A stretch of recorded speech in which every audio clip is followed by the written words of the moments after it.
My name is Winter Storm, and thank you again for joining me on my narration of my book, The Templar's Calling. I aim to keep the introduction shorter this time so that we can enjoy more of the book in a timely manner. While I don't think that it is strictly necessary, I do think that a small recap would be nice since it has been a while since the last upload. Also, I am thinking about doing these uploads about once a week for the time being. Last episode, we got through the prologue and met both Winter and Stephanie and saw them leaving some unknown military base in North Carolina. With that said, let's jump straight into the book, shall we?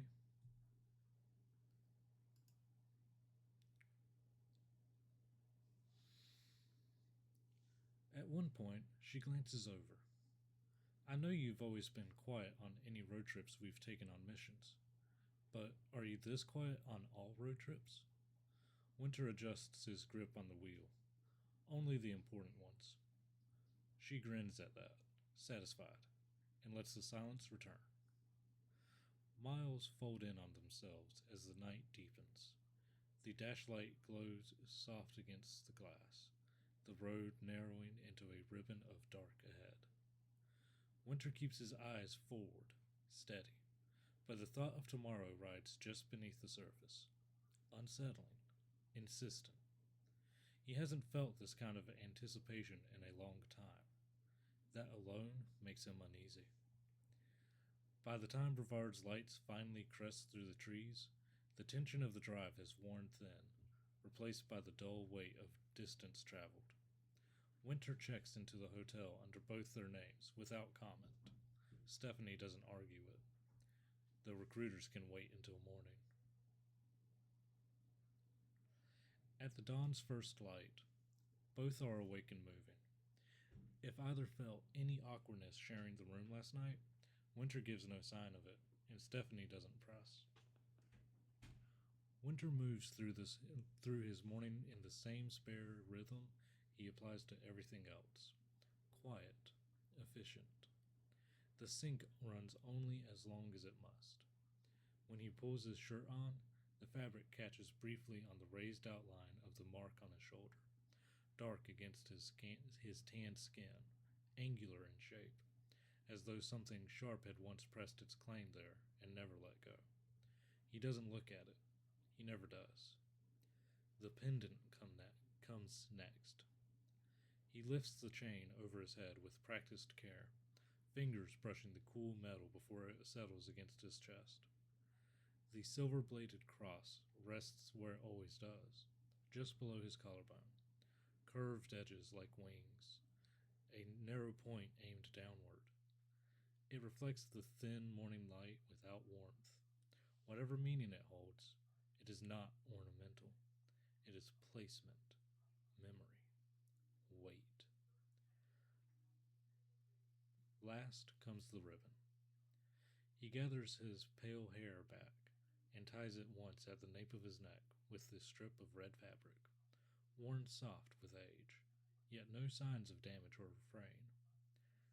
The color is a quiet contradiction against the rest of him.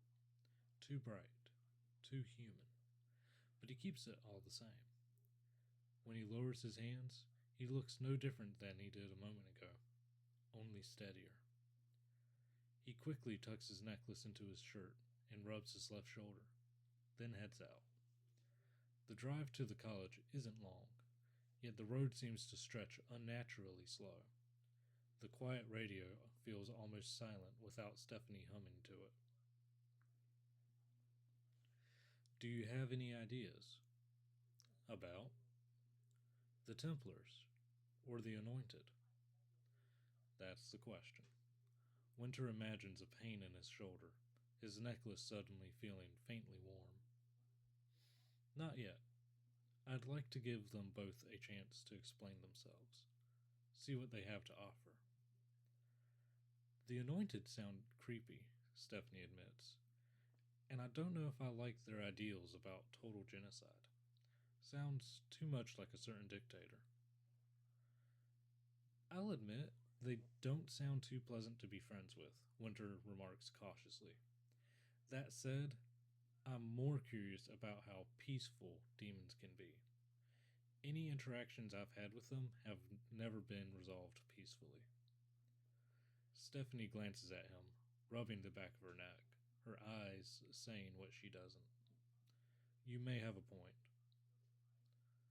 Arriving at the college, Winter and Stephanie waste no time finding the administrative wing, quickly directed to the recruiter's offices.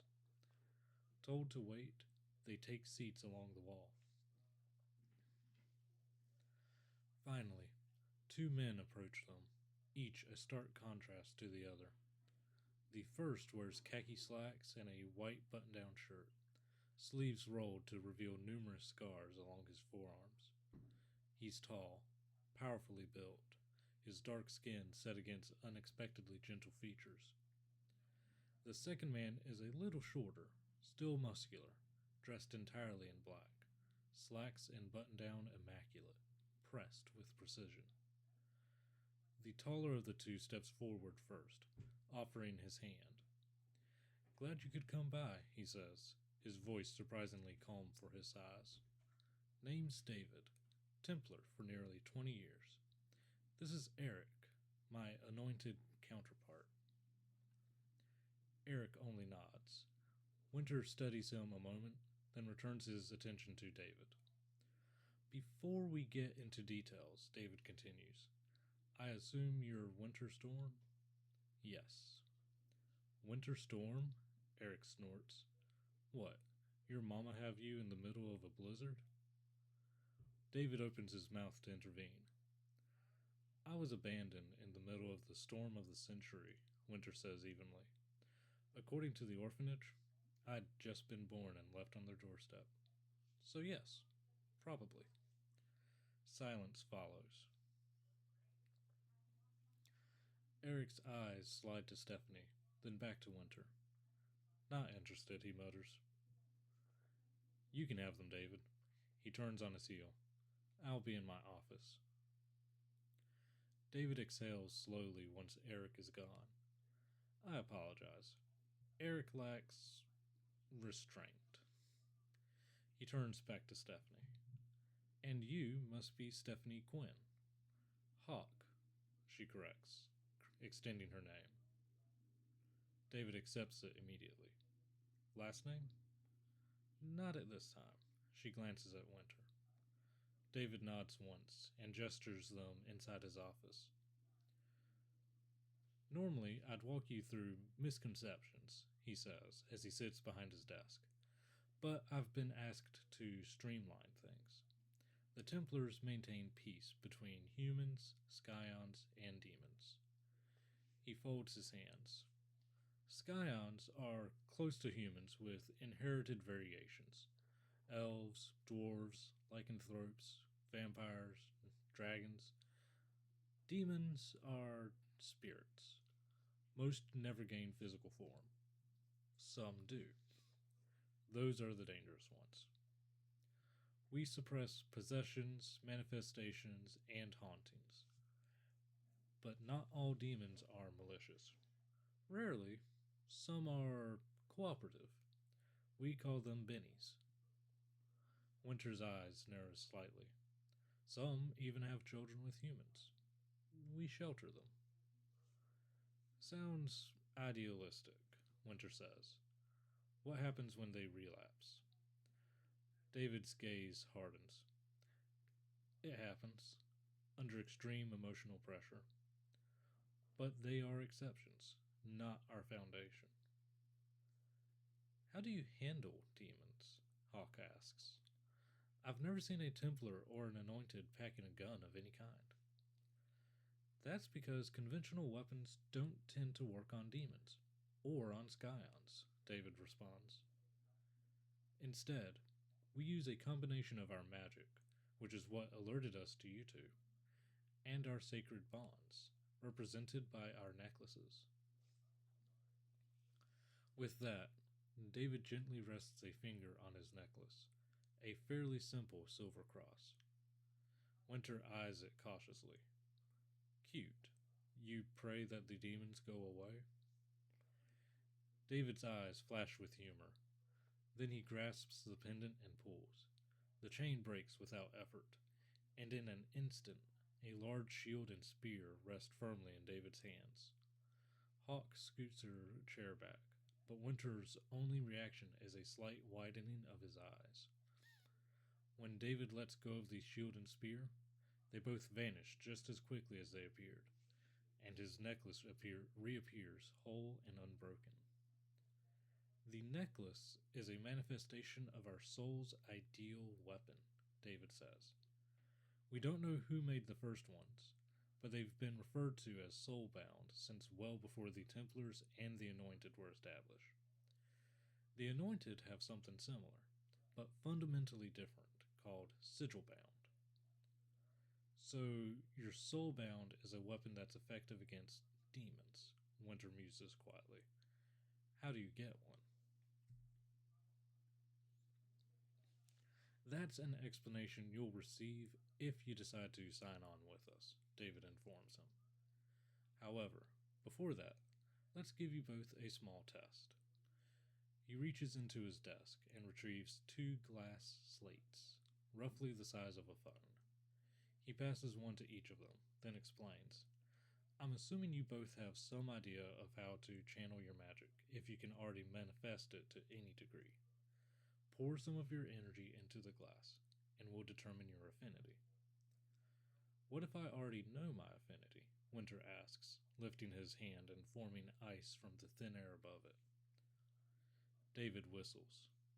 That's pretty cool. Still, while it's unlikely you have more affinities than you've already shown, there's always a chance something's hidden. Never hurts to be thorough. Hawk shrugs and channels her magic into the glass, which splits evenly in 2 and turns white. David nods enthusiastically. Not bad. You'll make one hell of a healer. You've got an affinity for both air and light magic, which tends to make for excellent support units. That said, if you'd rather fight, you still can. Smiling brightly, Hawk sets her glass down and looks expectantly at Winter.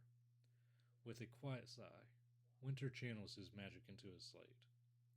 The glass splits just like Hawk's, but one half turns white, the other black, and a fine layer of frost creeps across the surface.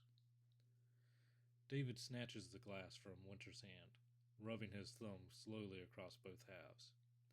That's impossible, he mutters. Winter raises an eyebrow, flexing his fingers where the glass had been taken. Is something the matter? You have air and water affinity, which explains your control over ice, David says slowly. But you also show an affinity for both light and dark. What? Eric's voice cuts in from his office as the door flies open and he storms across the room. That's not possible. No one can hold both light and dark. It would tear their soul into ribbons. David hands him the glass slate. Eric scrutinizes it in silence. Fire, water, earth, air. Eric snaps at last. Mix those however you want. Ice, lightning, plants, metal. It doesn't matter. That's all still plagiar. Give me a second. That's all still nature playing with itself. Light and dark aren't elements, they're verdicts.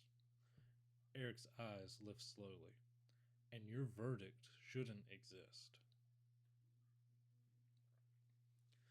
Winter feels the truth of that settle cold in his chest. Water and air, he understands. He's always understood them. Understood where they sat in the world, how they moved through him. Ice had answered him long before he ever heard or ever learned what affinities were called. But light and dark, those had never been part of what he was shown. Well, I'll be damned, Eric mutters at last. Either you don't have a soul, or you've got the strongest one I've ever seen. He looks up at Winter slowly. How'd you like to be a proud member of the Anointed? We could use someone as gifted as you. David doesn't look impressed. His gaze stays on the glass, brow faintly furrowed, not with disbelief, but calculation. Whatever winter is, it isn't something that fits neatly into either side of the argument. You see how this Templar is reacting? Eric's words cut through the silence once more. He's trying to figure out what to do with you, trying to piece you together like a puzzle. Eric steps closer. But I already know where you belong, brother. You're an alpha. Someone who knows his place in this world is at the top. His smile is slow. So, how'd you like to stop pretending you belong with them? And the two of us discuss exactly how you fit in with us, the Anointed. Real quick, I'm going to switch over here. That's all that I'm going to read today.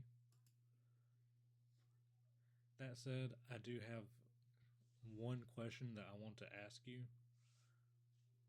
that is directly related to the book. Um, were there any moments that caught your attention? Um, Anything that really makes you start wondering or questioning what's going on or what's going to happen? Excuse me.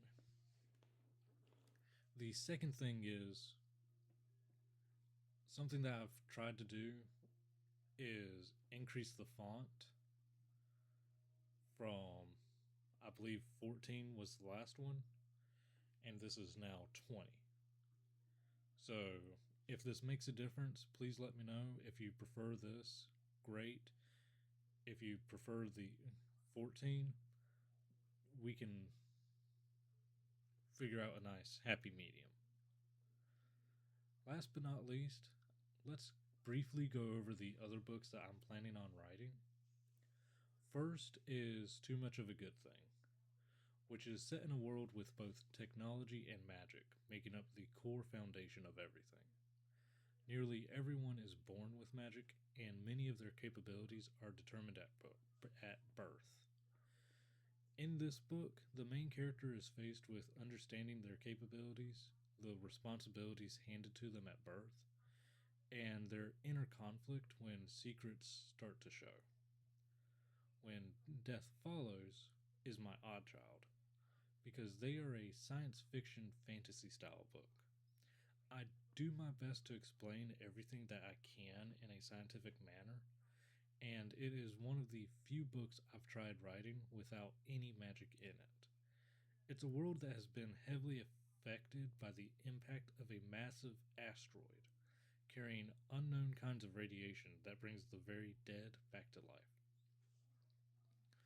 I'm not certain if zombie horror really describes this book, but the zombies do play a major role in the book. Finally, Color of a Soul is one that may be facing some serious revisions in the future, for one major aspect. This book was heavily influenced by media, to the point where at this moment I do not feel comfortable attempting to publish this book, even though it is technically already completed. In essence, this world has two kinds of individuals: instruments and seekers.